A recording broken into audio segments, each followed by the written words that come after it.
Hi, hello everybody. So this is the video dealing with section 5.3, double angles and half angle formulas. And this is the second part where we're going to go over the half angle formulas. Now, so these formulas are used quite frequently to find angles that we do not know, but may be related to known angles. Okay, so what does that mean? It means that we may have an angle that we do not know, but we may know a relationship to the angle that we want to relate it to one of the common angles. So one of the common angles is 0, 30, 44, 45, 60, and 90, and maybe 180, 270, right? When we talk about reference angles. So these are the angles that we kind of have to know the sine cosine of them, and then from there we can find the tangent if necessary and the other trigonometric functions. We also need to know, as you see here in the formula, obviously you don't have to memorize the formulas because, on an exam, I will give you the half angle formulas, the three basic ones for sine, cosine, and tangent, and the two variations for tangent. Okay, so you don't need to remember that. But you do need to remember and you need to know the following things. So notice here, for the three basic sine, cosine, and tangent of the half angles, you have a plus and minus. Now, that doesn't mean that there are two possible answers. There's only one, okay? What the plus and minus means is that you have to know where the angle is to decide if it is either going to be a plus or a minus sign for the answer. For example, okay? Now, remember what I said before, that the y-axis is for sine and the x-axis is for cosine. Now we only need to know the sign of the sine function and cosine functions because for the tangent, we can divide one by the other using the trigonometric identity and we get the sine. For example, first quadrant, second, third, and fourth. If my angle is here, right? If this is my angle theta or alpha in this case, then in the first quadrant, sine and cosine are both positive because sine on the first quadrant, right? The y coordinate is here. And the x coordinate is there. So they're both positive. Okay. Let's say, for example, I'm in the third quadrant. In this case, here is my y coordinate, which is clearly negative, as you can see on the y-axis. And here is my x coordinate, which is also negative. So this is what we need to know when we're analyzing these angles. So when we have to find the sine, cosine, or tangent of a particular angle, we need to know if it's going to be positive or negative on that particular angle. If I'm interested in, for example, on an angle in the third quadrant, but I want the tangent of that angle. Now, obviously, let's say tangent theta, this is sine of theta over cosine of theta. If the angle is in the third quadrant and both are negative values, obviously the tangent on that quadrant will be positive. So this is how we would do these problems, okay? Now, again, you don't need to memorize these formulas. They will be given to you, but we have to know the known angles because the question is going to be stated in terms of, as you see here, I want to make it smaller so that you can see the formulas along the way. Um, the question is going to be worded in terms of this, as you see here. Find the exact value. Now, what does that mean, the exact value? That means that you cannot use a calculator, okay? So here are two examples that we're going to see where obviously we don't know these angles. Okay, but we're going to use the half angle formula, and hopefully this is going to turn out into a problem where one of the angles is either an angle that we know or we're supposed to know, 0, 30, 45, 60, 90, 180, 270, or it's a reference angle of some angle that we have to know. And this is exactly what's going to happen here. Okay, so let's do the first one first. So cosine, so they're saying find the exact value of cosine 112.5 degrees. Obviously, we don't know that angle. So, but we're going to use the half angle formula. So here's the cosine. Here's the cosine formula. So instead of writing 112.5, I am obviously going to write 225 over 2, right? So 112.5 is 225.2. So I have to find the alpha here, okay? I'm actually interested in finding 112.5, but I'm going to use double of that angle to find my answer because I have a particular formula here for it. So now this is going to be, there's a plus or minus here, and I'm going to take care of this in a minute. And I'm going to write the formula first. 1 plus, now cosine, notice you're not going to write 112.5, you're going to write the alpha, right? Which is double the angle, which is in this case, 225. 225 degrees, everything over 2. Now, I have to decide on the sign, right? Plus or minus. This is before I even continue. So here is my unit circle. Here is cosine x. And now I'm going to plot the angle 112.5. Now, obviously, this is 90 degrees, and 112 is here somewhere. So this is 112.5 degrees. Now, in the second quadrant, you stretch it to the axis, and here is your value of cosine x, which is, you can see, clearly negative because it's to the left of the origin. So the sign that I'm going to use here is the negative sign. So remove that, and you're going to write negative right here. So that's the extent of the plus or minus. So we need to decide in that particular quadrant, is my angle positive or negative for that particular function I'm trying to analyze? Okay, so I decided that this is negative. Now I have to evaluate the cosine of 225. You cannot use a calculator.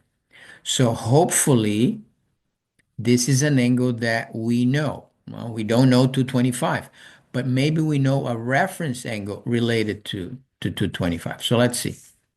So I'm going to graph this thing again.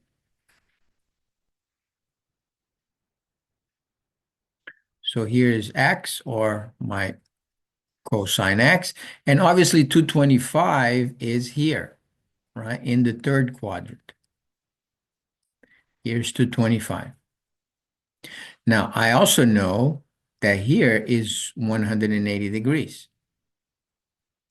which means that this angle here is the angle I am interested in. Now, how big is this angle? Well, this is my 225 minus 180, which is 45 degrees. Now, keep in mind that in the third quadrant, this cosine is negative.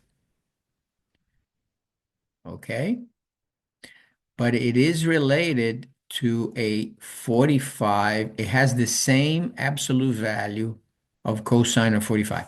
So when I rewrite this part of the equation, I'm going to write this way. Square root of 1 minus, right? Because the cosine on the third quadrant is negative. You can see right here, right? You can see here is this blue line is my cosine of 225. It is negative, but it has the exact same value in absolute terms as cosine of 45. And you can check on the calculator. Not going to do it now. So cosine of 225 is exactly equal to negative cosine of 45. Okay? And here is my over 2. Now, 45 is one of the angles that we have to know. Okay? And I have a table here for you to see. So here is cosine of 45 degrees. This is the exact value. We have to memorize it. All right. So now I'm going to, so the extent of the problem is pretty much this.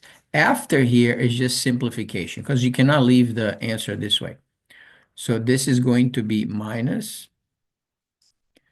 1 minus radical 2 over 2 over 2. So I'm going to divide the two pieces, right, by 2. So this is going to be 1/2 minus radical 2 over 2 over 2, which is radical 2 over 4.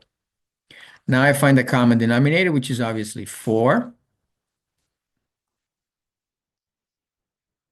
And this becomes a 2, right? I multiply this thing by 2, the denominator, and then I multiply the numerator by 2. So 2 over 4, and this is radical 2 over 4. So now I put both under radical, under the 4.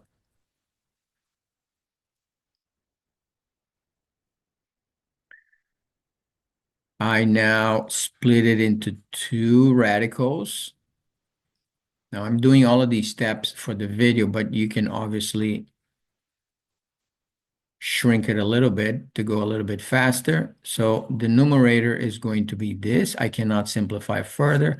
And square root of 4 is 2. Now, be very careful. The 2 here in the numerator does not simplify with this 2, okay? This is your final answer. And you stop right there. So this is the exact value. Yeah, don't forget the minus. Don't forget this minus, okay? So this is the exact value of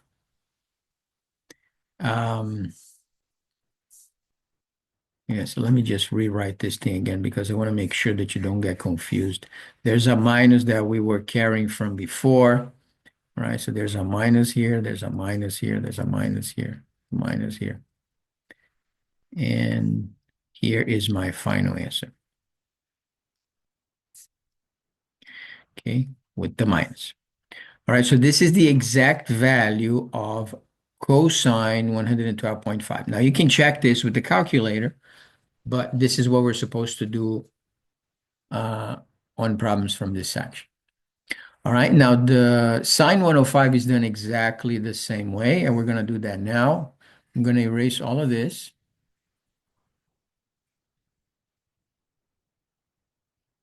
And I am going to scroll this back so that we can see both formulas. And let's do sine of 105. Obviously, now I have to use the sine formula, which is this. They're pretty much all the same. So sine 105, obviously, this is now one of the angles that we know. So what do we do? Well, we use the half angle formula, and we're going to write this as sine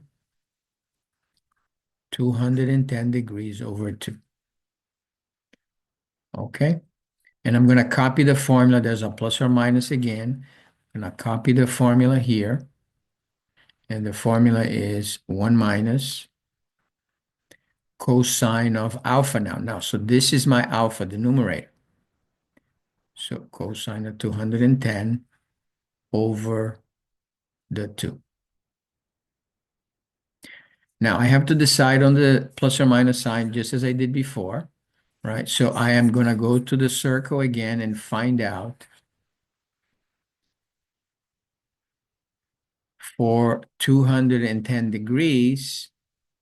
So plot in the 210 degrees. I'm sorry, not the 210 degrees, the 105, because this is what we're trying to find. 105 is here, again, on the second quadrant. But now I am interested in sine. So sine is the y-axis.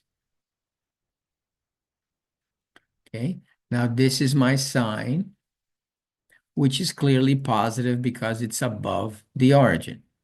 So the sign that I have here is the positive sign. Now here's a trick, okay? If you don't like working with the circle,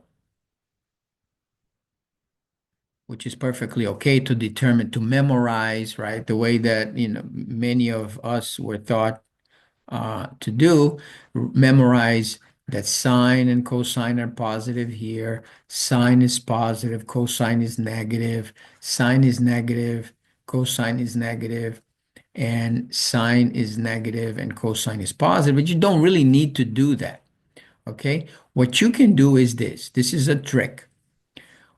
Go to the calculator, okay? I'm going to show it to you right now. And I'm going to show you this case also. Go to the calculator and type in exactly what you see over here. Let's do that. Okay. Now, obviously, this is not to find the exact value because you can't. The calculator is not going to give you the exact value of sine 105. So here, type in 105. We are expecting here a positive answer. Right? I just showed you that the answer is going to be positive on the formula. So here, to confirm that you have a positive sign, just click enter and you see 0.96 positive. So just go to the calculator, type in the function with the angle to determine the sign. Now, and look, this is going to be negative. Let's do that. Cosine 112.5. Let's go to the calculator again. Now, cosine 112.5, and it's going to be negative. Well, there you are. Negative 0.38. Obviously, we cannot use 3826 because this is not an exact value. It doesn't end here. It just stops here because the calculator cannot display any more digits. But this is what you can do if you don't want to memorize the procedure like I showed you here in the circle. You can always go to the calculator, type in these values to determine if it's positive or negative. If it's positive, write positive. If it's negative, write negative on top of the formula. In the case of sine 105, obviously the answer is positive. Now we are up to this point. 210 is not one of the angles that we know. However, it may be one of the reference angles that we have to know. Okay, so again, I'm going to draw the circle.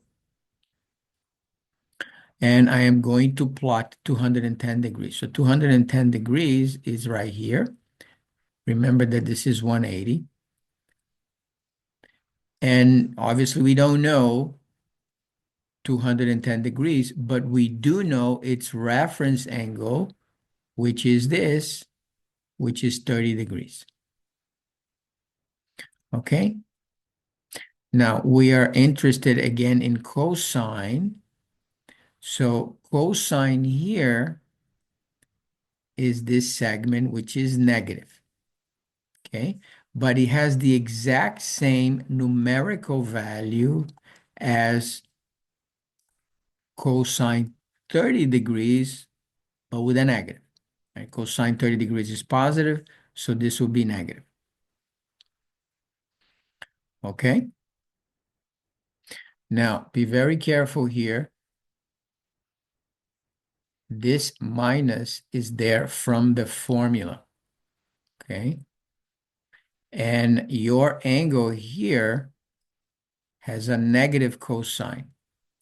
So it's negative and another negative. Right? So don't forget that. So let's continue the process. So this is going to be sine of 210 over 2. This is a positive answer. So 1 minus the minus cosine of 30 degrees over 2. Right, I'm going to leave the minus here just to highlight the fact that this is a positive. So minus negative times a negative is obviously a positive. Cosine of 30 degrees over 2. Now, 30 degrees is one of the angles that we must know.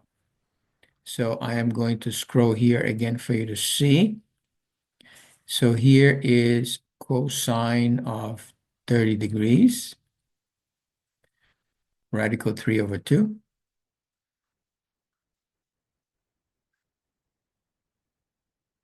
So 1 plus, this is radical 3 over 2, everything over 2. Right? Obviously, keep in mind that this 2 is inside of the radical. So now I am going to divide each factor or each fraction by the 2. So I get 1/2 plus radical 3 over 2 over 2, which is over 4. And just as before, I'm going to find the common denominator, which is 4. So I multiply this by 2, which multiplies that by 2. And then I have 2 over 4, radical 3 over 4. And just as before, I put it under a single fraction. And I split it in 2.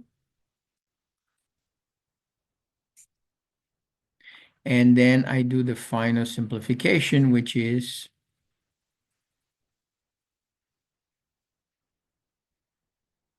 that. So notice that from here down, this is all algebra.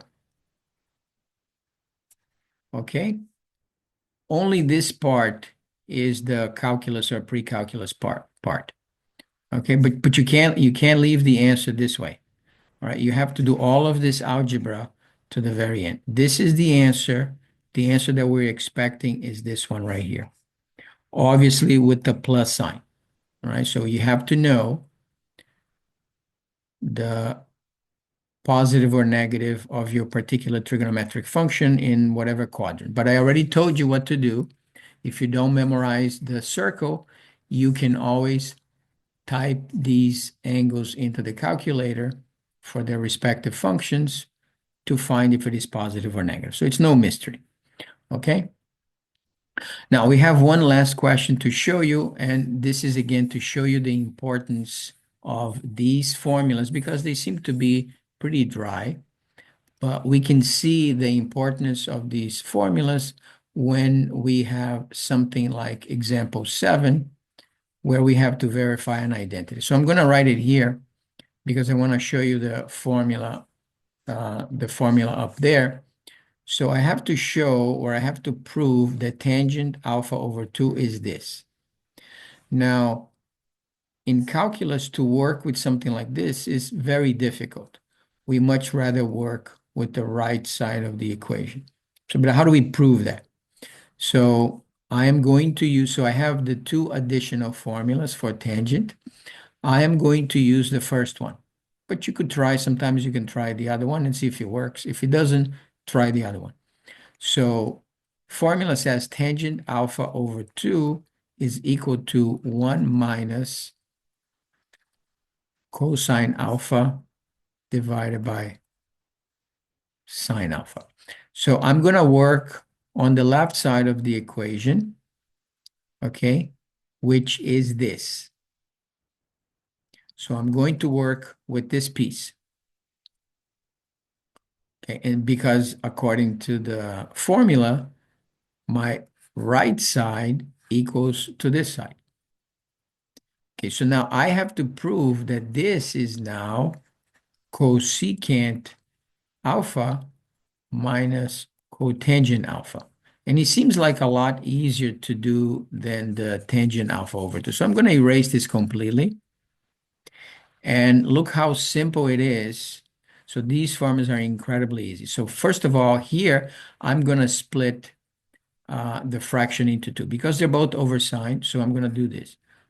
1 over sine alpha minus cosine alpha over sine alpha. But, if you look closely, using the trigonometric identities, what is 1 over sine? Well, it's exactly cosecant alpha. And what is cosine over sine? Well, it is exactly cotangent alpha, which is exactly what you have over here. So it doesn't take a whole lot to verify an identity using the half angle formulas. So this is incredibly useful. We really don't want to work with tangent alpha over 2. We much rather work with this. Okay, so this is how you can use the half angle formulas to approximate, not only approximate, but find the exact value of a particular trigonometric functions or verify an identity.